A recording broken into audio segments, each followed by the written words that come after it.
हयात की डिजिटल कहानी, bio informatics का सफर।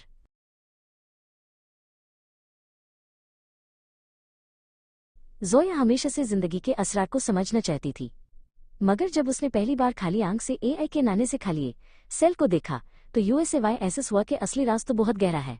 उसने महसूस किया कि हर जिंदा चीज के अंदर एआई के मखसूस कोड छुपा हुआ है, डीएनए की सूरत में। यूनिवर्सिटी के शुरुआत में जोया को लगता था कि बायोलॉजी सिर्फ फूलों और जानवरों का नाम है, मगर जल्द ही यूएसएवाई पता चला कि डाटा का एआई के समंदर बह रहा है। हजारों लाखों डीएनए सीक्वेंसेस जो कंप्यूटर्स की स्क्रीन पर 1 और 0 की तरह बिखरे हुए थे। वो थक कर बैठ गई, इतने बड़े सबक को कैसे समझेगी। तभी फराज उसकी मदद को आए।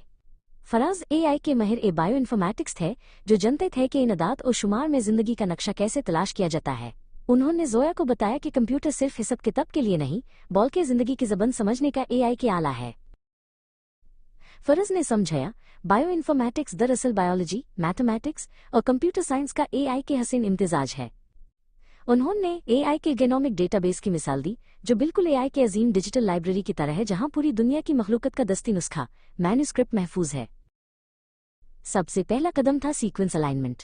फराज ने दिखाया कि कैसे दो मुख्तलिफ जानवरों के डीएनए का मुवजना कंपैरिजन करके हम उनके दरमियान रिश्ता दरियाफ्त कर सकते हैं। ये बिल्कुल ऐसा ही है जैसे दो किताबों में मिलते जुलते जुमले तलाश करना। जोया ने देखा कि प्रोटीन का ढांचा स्ट्रक्चर समझना कितना अहम है। प्रोटीन सिर्फ खुराक का हिस्सा नहीं, बल्कि वो ननी मशीन्स हैं जो हमारे जिस्म को चलाती हैं। कंप्यूटर एल्गोरिदम्स की मदद से इनके मुर्दा फोल्डेड शक्लों का अंदाजा लगना एआई के नई दुनिया खोल रहा था। फराज ने जोया को फाइलोजेनेटिक ट्रीज के बारे में बताया।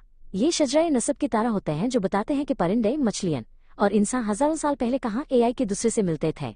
बायो इन्फॉर्मेटिक्स ने तरीक को परखने का नया नजरिया दिया था।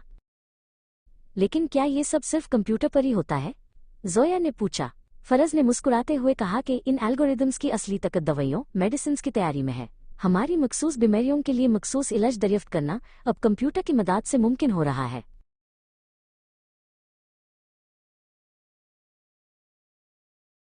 जोया को एहसास हुआ कि वो सिर्फ एआई के तलिब एआईएलएम नहीं, बल्कि एआई के कोशिश का हिस्सा है जो इंसानियत की खिदमत कर सकती है।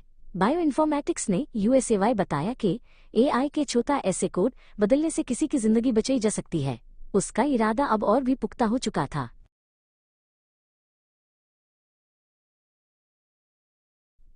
आज जोया अपनी यूनिवर्सिटी की लैब में बैठी है और उसकी उंगलियां कीबोर्ड पर तेजी से चल रही हैं।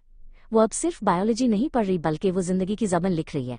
बायो इन्फॉर्मेटिक्स का सफर अभी शुरू हुआ है और राज अभी और भी बाकी हैं।